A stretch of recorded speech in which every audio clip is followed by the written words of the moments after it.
is a good list that I've put together, inspired by a couple of others and my own contribution, and I'd like to share this list with you. First, learning the power of purpose. A person who has purpose in their life, they have something to go for, some meaning. One writer described it, for some people it becomes a magnificent obsession. And for you and I, maybe it doesn't need to be that dramatic as a magnificent obsession. But it has to be something that does something to us, something that pulls us, especially into the future. You know, there are many influences on us. One is the influence of the past. Some people are always pulled back by the past. Some people are always pulled aside by the distractions. But here's what's powerful. If you have a list of high purpose in your life, it pulls you toward the future. And the more powerful the purpose is, the stronger it pulls. And here's the other great advantage if you have purpose for the future. It pulls you through all kinds of challenges and all kinds of difficulties. If you don't have these strong purposes for the future, it's easy to get swallowed by a bad day. It's easy to be almost annihilated by a poor month. And it's easy sometimes to almost disappear beneath the waves of a year that goes backwards if you don't have something to pull you beyond that year. So if you want something to pull you through all kinds of challenges, all kinds of difficulties, and things that come at you, you got to have something on out there, beyond today, beyond next week, beyond next month, beyond this year, that pulls you into the future. And the clearer it is, the stronger it pulls. The more dynamic it is, the more it affects your life, your spirit, your heart, your soul. It also creates imagination. It gets your mind working on how to achieve that purpose. And if your mind will work, and if your heart works, and if your spirit works, and if you have good input, like good ideas, I'm telling you, there isn't anything you can't accomplish. So that's one of the great powers that'll make a variable of you, and that is purpose. Here's the next one, self-confidence. Where does self-confidence come from? And this is the best advice I can give you on that. Not neglecting, first of all, the small daily disciplines. Self-confidence really comes from feeling good about yourself.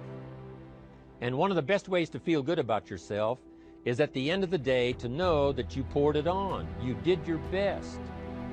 If you conducted a meeting, you did the best you could. If you made a phone call, it was the best phone call you could possibly make. If you wrote a letter, it wasn't a casual letter, it was your best letter. At the end of those kind of days, when you feel good about yourself, self-confidence starts to rise. You know that if you can have this kind of a good day, you can have another one the next day, and those days become the weeks become the months, and the month becomes a powerful year. Self-confidence comes from the lack of neglect. If you will not neglect to do the small daily disciplines, that's where self-confidence comes from. Part of good health is self-confidence. I know I'm going to be healthy. I eat the apple a day. I walk around the block. I do the jogging on the beach. At the end of the day, when you've really poured it on and you've done all the stuff, self-confidence grows. That self-confidence affects your health, it affects your future, it affects your psyche. So this is true. One of the great powers is self-confidence.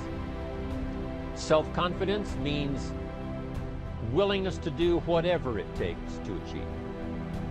Some people say, well, I'll do it for a little while and see what happens. You know, I'll try a couple of things. If that doesn't work, I'm out of here. And all of us know that that kind of person doesn't have much of a future. But if you're willing to do whatever it takes, if I have to learn a couple of things, I will learn those things. If I got to learn 5 or 6 things, I'll learn all 6. If I have to take an extra class, I'll take an extra class. If I've got to read the books, I'll read the books. If I have to consult with people who know more than I know, I will do the necessary consulting. Whatever it takes, I will do. That starts to develop unbelievable self-confidence. Self-confidence also comes from the ability to rise above your circumstances, to rise above what happens, the petty little things, the discouraging things that would sink everyone else's ship except yours, that would cause someone else to quit early in the day, but you keep going. That kind of willingness to overcome all circumstances, whether it's the little challenges or the big challenges. If you're willing to do that, I promise you, this kind of power will work for you, and in you, the variable, it'll make a difference. The third on the list I had was enthusiasm. And here's what I wrote about enthusiasm. Enthusiasm that's powerful is mostly enthusiasm that is enthusiasm inside, 90%, 10% outside. We all know what the enthusiasm is like when somebody lets us see their enthusiasm, which is like the 90%, and only 10% of it is inside. But the enthusiasm that really affects people is not just being loud, but the enthusiasm that runs deep, the enthusiasm that comes from deep inside, created by self-confidence, created by purpose, created by genuine willingness to help other people. That kind of enthusiasm, knowing that you're going to get the job done, knowing you're going to affect people, knowing you're going to have testimonials flowing in from all kinds of directions. That kind of enthusiasm. A lot of it is quiet. A lot of it is unheard. And the 10% that's heard, it rings a bell. People call it genuine enthusiasm because they know that what you say in the outward display of your enthusiasm is only a small tip of the iceberg of the enthusiasm you feel inside that really motivates you to do the best job you can. Next on my list to help you become the powerful variable is expertise. Wanting to excel in all of the skills and settling for nothing less than an outstanding performance.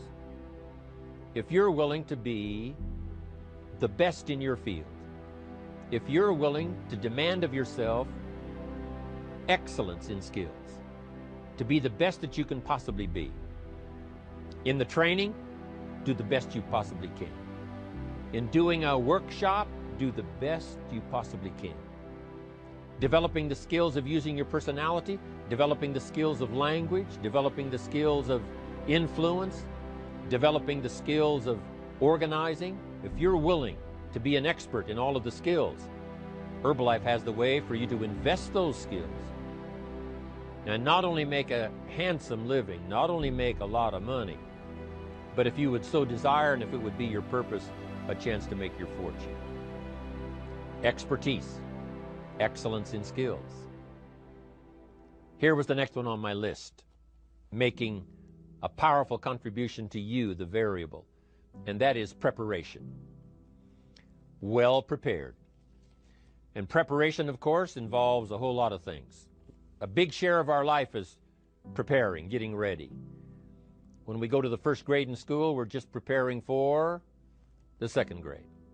After we've finished 2 grades, the 2 grades prepare us for number 3. Sometimes it seems like a long, excruciating time. And the time will just seem like it'll never come when we can finally have the performance that we really want. But it takes time to prepare. It takes time to get ready. And the decisions you make in the preparation time, those are the decisions that last for a lifetime. Preparing to have a good day. It's that preparing, maybe the night before, maybe the couple of days before the day that you're going to put everything together.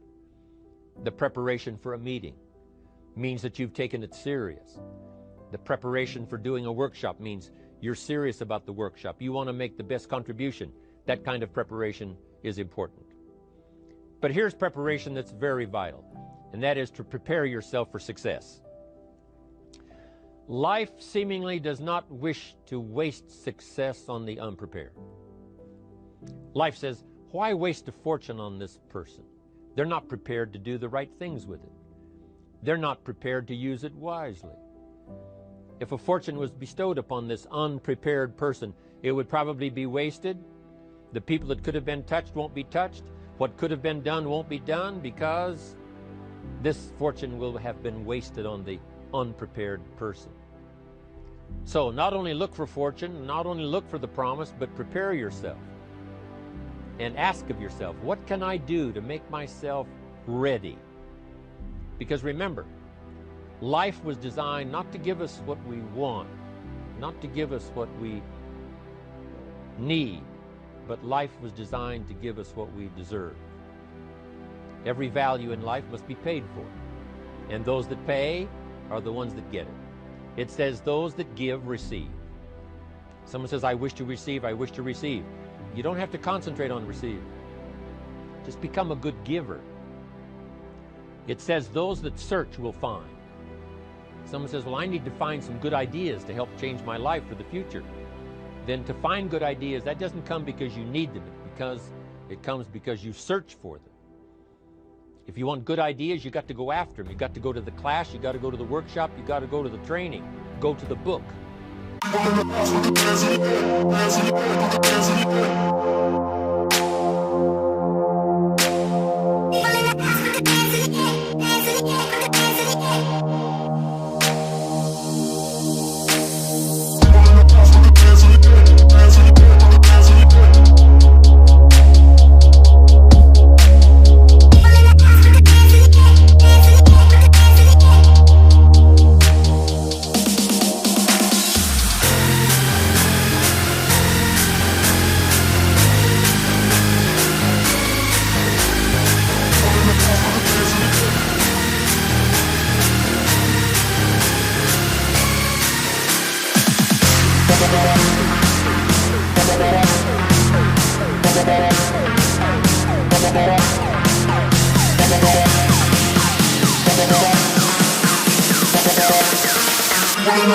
That's